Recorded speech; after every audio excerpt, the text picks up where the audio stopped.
Hey, it's me again. My name is Lucy Kaime, in full. Yes, I promised I will take you through my weight loss journey. And here we are. Welcome. Subscribe to my channel, hit the like button, share with your friends. And I shoot my video from Washington State.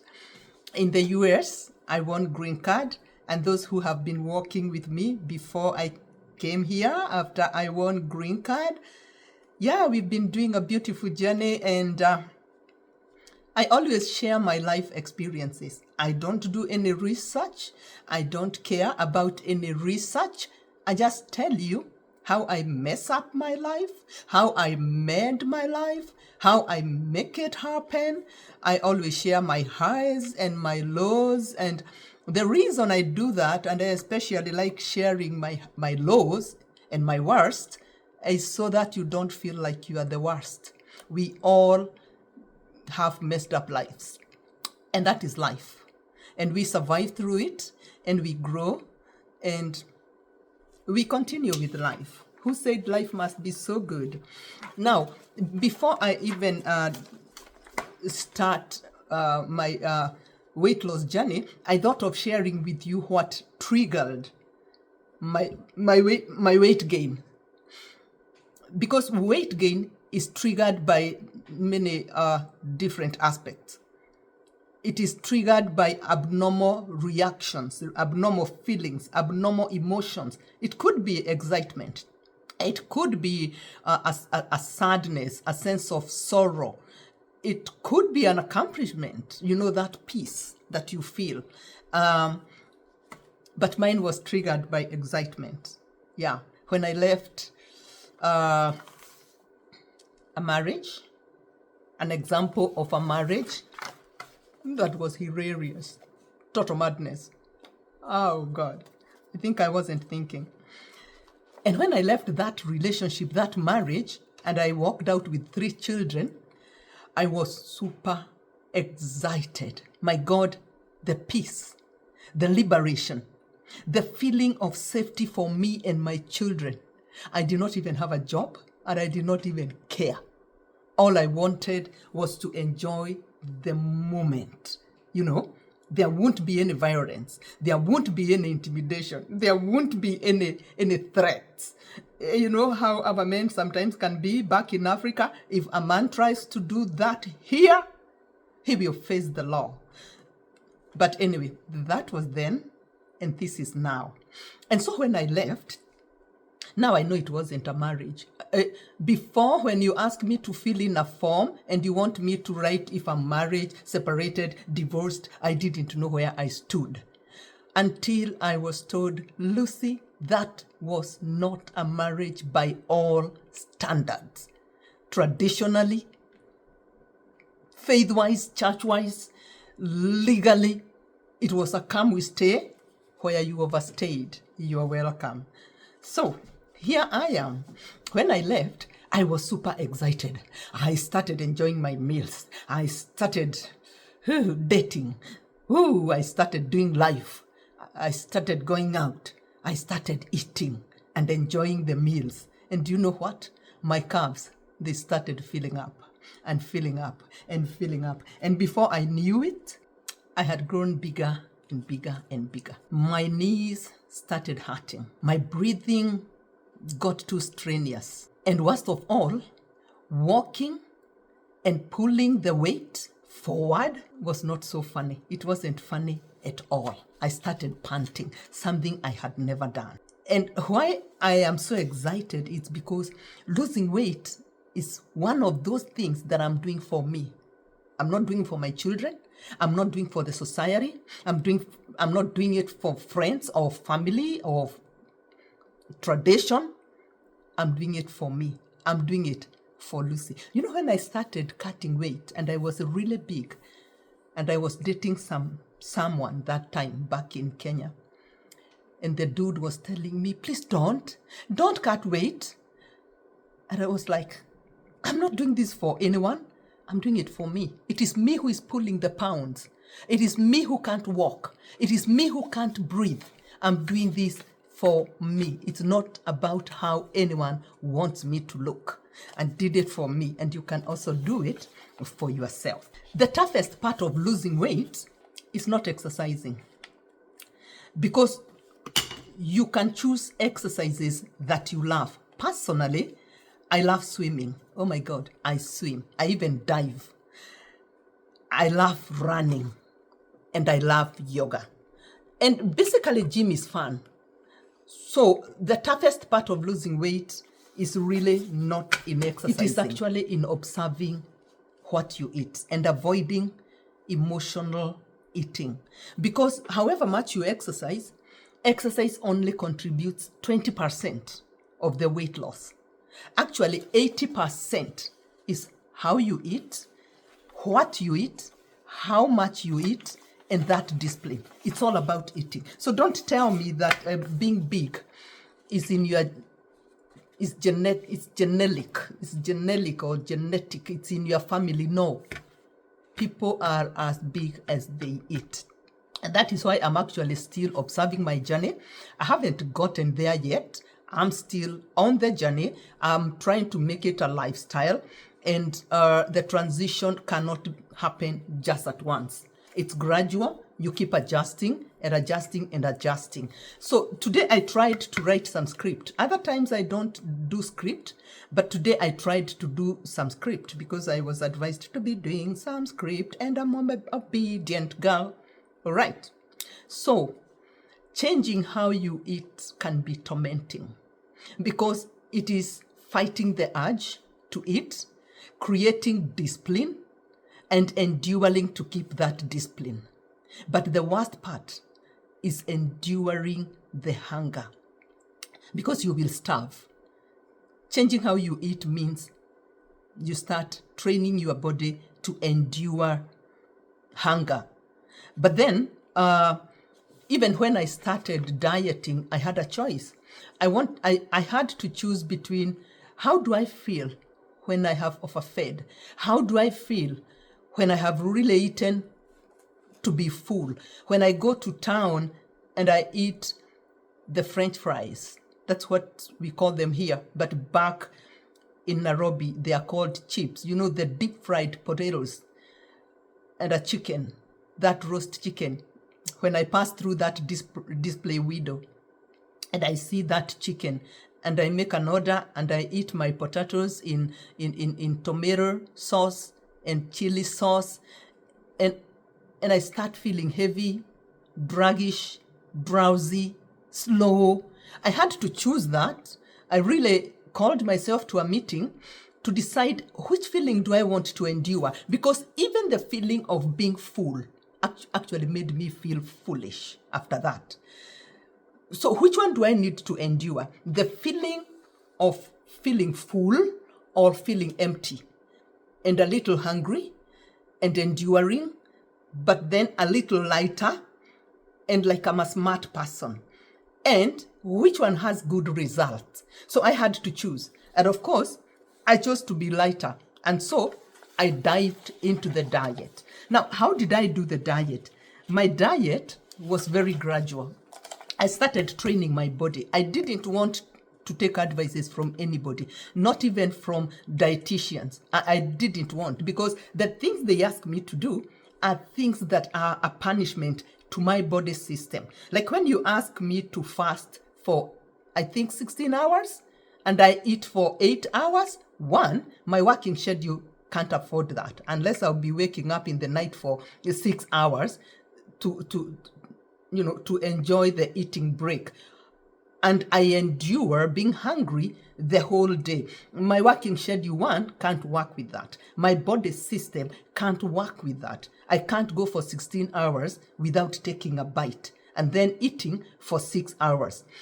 So me, I don't take those advices. Also, there is this advice of you eat your dinner before 6 p.m. and then you don't eat anything else. If I do that, I will be trading the piece of my sleep, because I won't sleep and I still want to sleep. So what did I do about that? what I did was I decided, well, I'd be eating before I go to bed, because for me, eating suits me. It makes me feel like sleepy, feel drowsy, but I will change what I eat. So before I sleep, I eat fruits. I don't eat food. I don't do dinner after lunch, but I don't eat my dinner before 6. I eat before I hit the bed. I just changed what I eat. So I will not put food in a plate and eat. I'll just put fruits. And even then, it's not too much really, because with the time I have also trained my body to accommodate a little portion. Unlike in the past, when I could really, eat a full plate.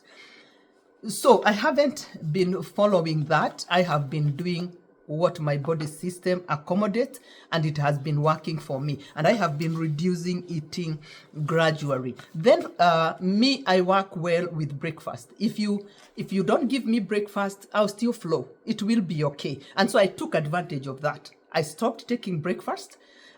And I was also addicted to tea, a big addict. And I cannot take tea without sugar. So what I did, instead of tea, I could boil water, drink hot water, and my body, that thirst could go, that urge for tea could go. Maybe because tea is hot and I have taken hot water, so that worked for me. And what I liked is that it also now elevated the issue of sugar, because I can't take tea or coffee without sugar. So when I replaced tea with hot water, it worked on the urge for tea, it helped me take in water, and it removed the issue of me having to take sugar. Given I'm a sweet tooth, I can't take tea or coffee without sugar. So I can comfortably skip breakfast. Instead, I take hot water, and I can carry 1 cup of tea to just, I don't also want to punish my system. I was addicted to tea. I could take 2 thermos of tea, but now I have reduced to just 1 cup. I'll keep sipping until it is over. But then I take a snack at 10. And then I take my meal over lunchtime. But even then, it is something very small, but that has been gradual. But I will not put that plate that has beans and this and this and this. I will not be able. I take something very small, and it has worked for me. So that's what I mean when I say doing what my body can accommodate. So I can comfortably avoid breakfast, and instead of tea, I replace that urge with hot water. Also, the idea of asking me to eat dinner before 6, that one does not work for me. So I don't do dinner really, but I eat fruits before I sleep. The other thing is, for me, dieting and exercising works very well. I do really see those pounds going down. So I trained my body system gradually. I set a target. How much do I want to cut? The exercise is not very intense, but the dieting is what I really focus on. So my body keeps adjusting, and usually don't be drastic. Don't just say, I will not be eating this. I will not. Train your body gradually. Like when I stopped eating breakfast, it's not when I stopped eating dinner. I stopped eating breakfast. I stopped with the time, maybe after 2 months, I stopped doing tea. Maybe after another 2 months, I will stop eating dinner and replacing it with the fruit. After another 2 months, I will cut on lunch portions. Why? Because when you start cutting something called extra fat. And the extra fat, it cuts very fast. You even enjoy, you even say it is working until you finish with the extra fat. And you start now cutting the muscle fat. And that is when you realize, however much I diet, however much I exercise, even more than I was doing in the beginning, the pounds are not going down. The kilos are not going down. And that is where you have now to add more strain. Maybe on your meals, you add more strain. Maybe if you are exercising, get a little more vigorous, get more vigorous exercises. However, I advocate on whatever you have not cut on, try cutting on that, so that now the muscle fat can, because muscle fat does not go as fast as extra fat, which is usually the extra weight. There are people who have managed to go even up to their body fat. I don't want to get to body fat, because when you start now cutting on body fat, we talked of extra fat, muscle fat, then body fat. It means you are extremely thin. You are maybe an athletic person, and you don't have any muscles on you. You just have your flesh and your bones.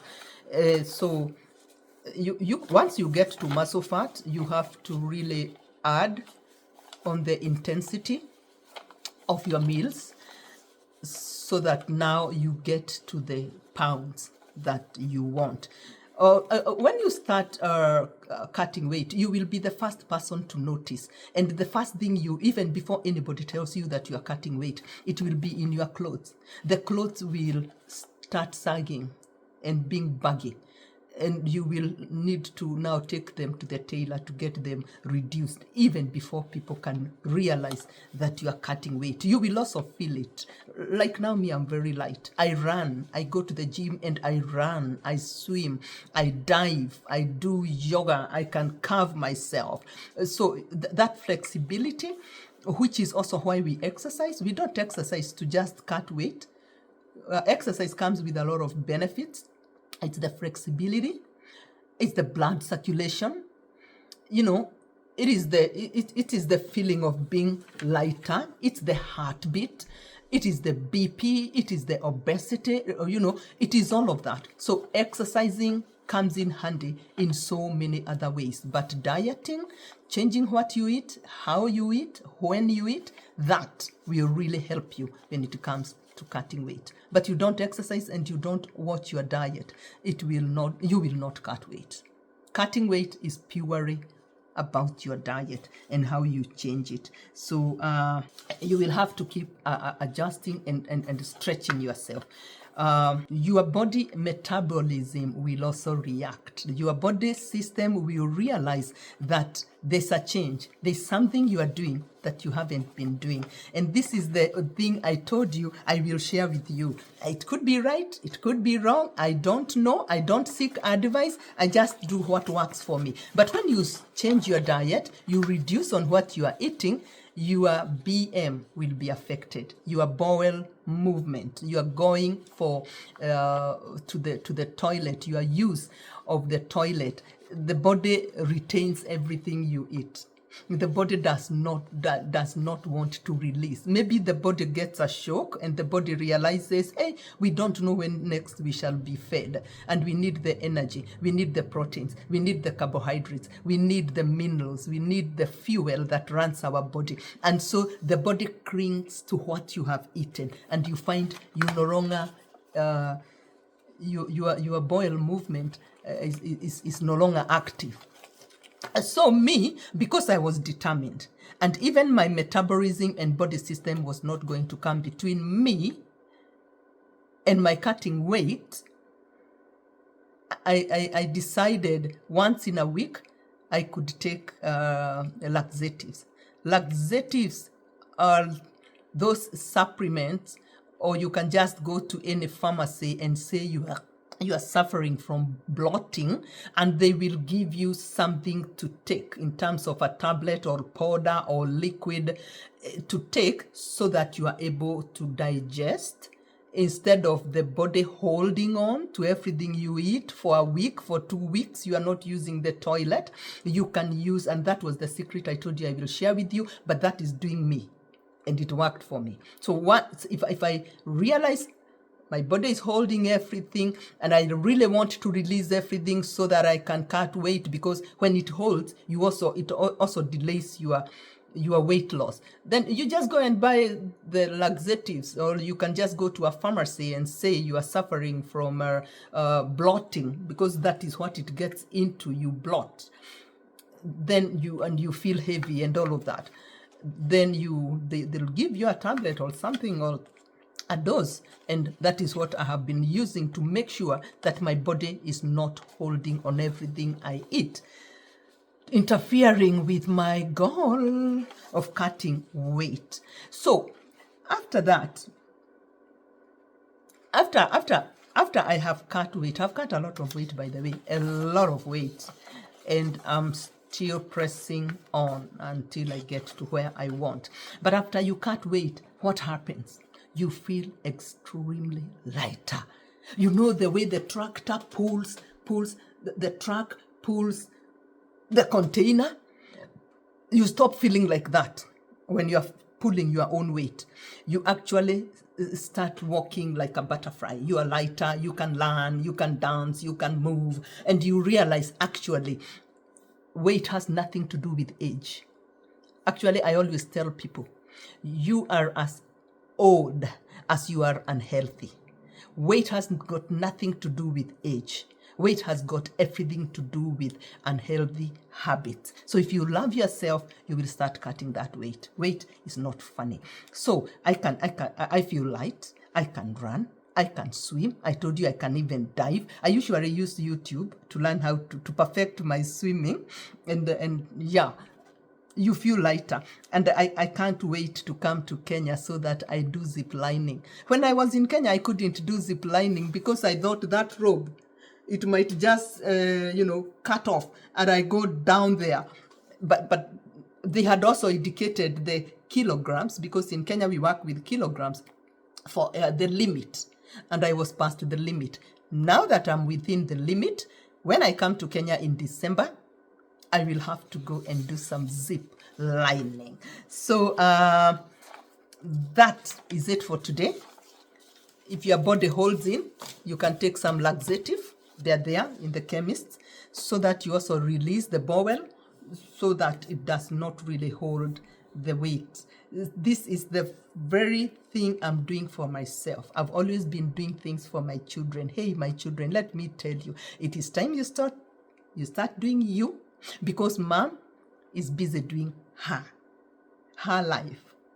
But I love you guys. I love all of you, my subscribers. Go there, subscribe. Today is not one of my best days, but I love you so much. It is on a Sunday. I usually shoot my videos on a Sunday because Sunday is a little relaxed. But I will come back and talk more. I always talk about my life. I like displaying the ugly. And for anybody who may have a question about things that I have said that they feel maybe a 50-year-old should not have said, you can always raise your hand, ask the question, I'll give you the answer, because I love you. Love you to the moon and back. God bless you. God keep you. God watch over you. I love you. Salute. Bye-bye.